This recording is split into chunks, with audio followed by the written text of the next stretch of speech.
নমস্কার। আজ আমি তোমাদের সামনে যে বিষয়টি উপস্থাপন করব তা হলো দশম শ্রেণীর অস্ত্রের বিরুদ্ধে গান কবিতার কবি জয় গোস্বামীর সম্পর্কে। বিংশ শতাব্দীর আধুনিক কবিদের মধ্যে অন্যতম কবি হলেন এই জয় গোস্বামী। 50-এর কবিদের পর সম্ভবত জয় গোস্বামী একমাত্র বাঙালি কবি যিনি শুধু কবিতা লিখে প্রতিষ্ঠানের কাছে গ্রহণীয় হয়েছেন। 70 দশকের সবচেয়ে জনপ্রিয় কবি জয় গোস্বামী। প্রতিষ্ঠানের আনুকূল্যে জয় গোস্বামী আজ গেরস্থ এবং অনিয়মিত পাঠকের কাছেও একটি পরিচিত নাম। কবি জয় গোস্বামী জন্মগ্রহণ করেন 1954 খ্রিস্টাব্দে 10ই নভেম্বর কলকাতাতেই। 5 বছর বয়সে অর্থাৎ ছোটবেলাতেই তার পরিবার নদিয়া জেলার রানাঘাটে চলে আসে। তখন থেকেই তার স্থায়ী নিবাস সেখানে। কবি জয় গোস্বামীর পিতা মধুসূদন গোস্বামী, যিনি ব্রিটিশ বিরোধী বিপ্লবী রাজনীতি করতেন, পিতার হাতেই তার কবিতা লেখার হাতেখড়ি। কবি জয় গোস্বামীর যখন 8 বছর 5 মাস বয়স তখন তার পিতার মৃত্যু হয়। জয় গোস্বামীর মাতা সবিতা গোস্বামী, যিনি রানাঘাটের লালগোপাল স্কুলের শিক্ষিকা ছিলেন, আর এই শিক্ষকতা করে তাকে লালন পালন করেন। রানাঘাটেরই একটি স্থানীয় স্কুলে কবি জয় গোস্বামীর মাত্র একাদশ শ্রেণী পর্যন্ত প্রথাগত পড়াশোনা করেন। তারপর আর তার পড়া হয়নি। প্রথাগত পড়াশোনা ছাড়লেও নিয়মিত কবিতা লেখা শুরু করেন কবি জয় গোস্বামী। প্রথম কবিতা লেখা 13 বছর বয়সে বাড়ির পুরনো সিলিং পাখা নিয়ে। কবিতাটির নাম ফ্যান।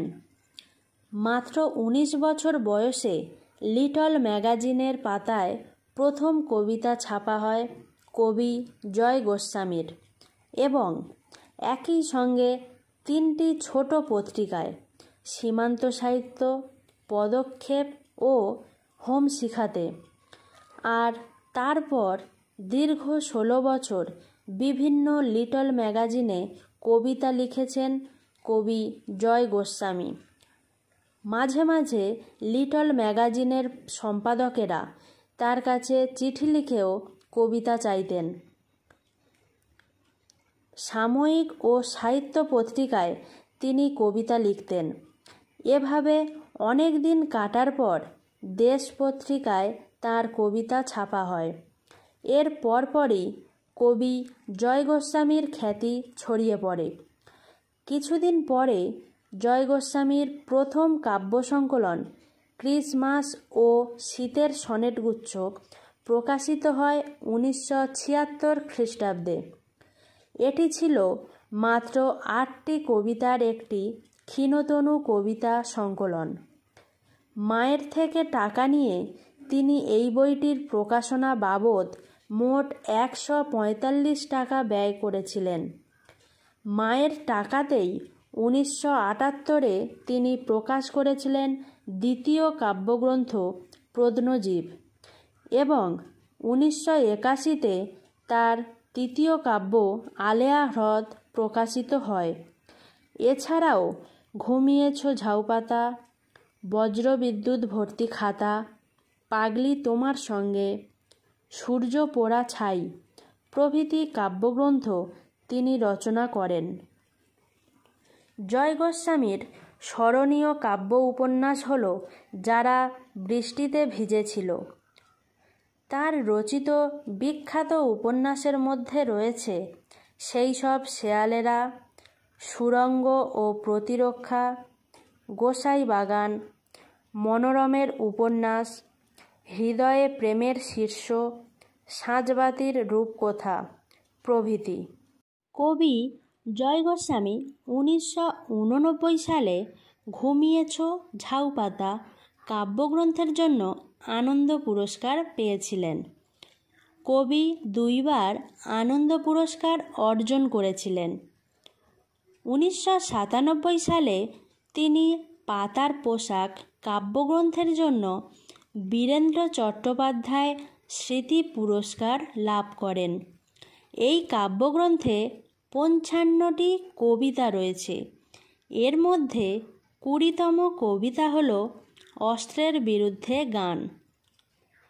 আর 2000 সালের আগস্ট মাসে কবি জয় গোস্বামী পাগলি তোমার সঙ্গে কাব্য সংকলনের জন্য সাহিত্য একাডেমি পুরস্কার পান।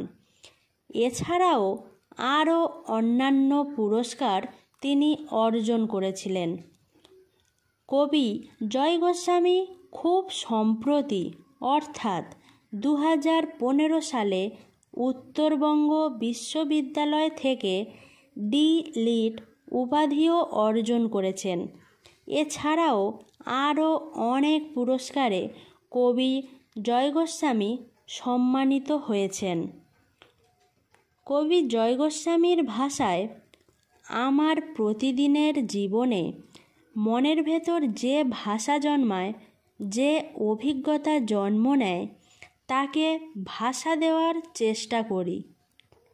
তিনি আরও বলেন, আমার জীবন হচ্ছে ধারাবাহিক বিচ্ছেদের মালাগাঁথার ইতিহাস। আমার মাস্টারমশাই, আমার মা, আমার ভাই, আমার বন্ধু, নারী, সহকর্মী যারা আমার জীবনে এসেছেন, তারা কেউ আমাকে নিয়ে সুখী নন।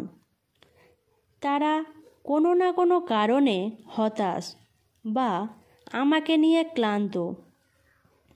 এই অনুশোচনাই হয়তো কবি জয় গোস্বামীকে অনুপ্রাণিত করেছিল ব্যথাকে ভাষা দেবার জন্য। যাই হোক, তোমাদের একটা কথা জেনে রাখতে হবে, কবি জয় গোস্বামী এখনও বেঁচে রয়েছেন এবং তিনি এখনও লেখালেখি চালিয়ে যাচ্ছেন।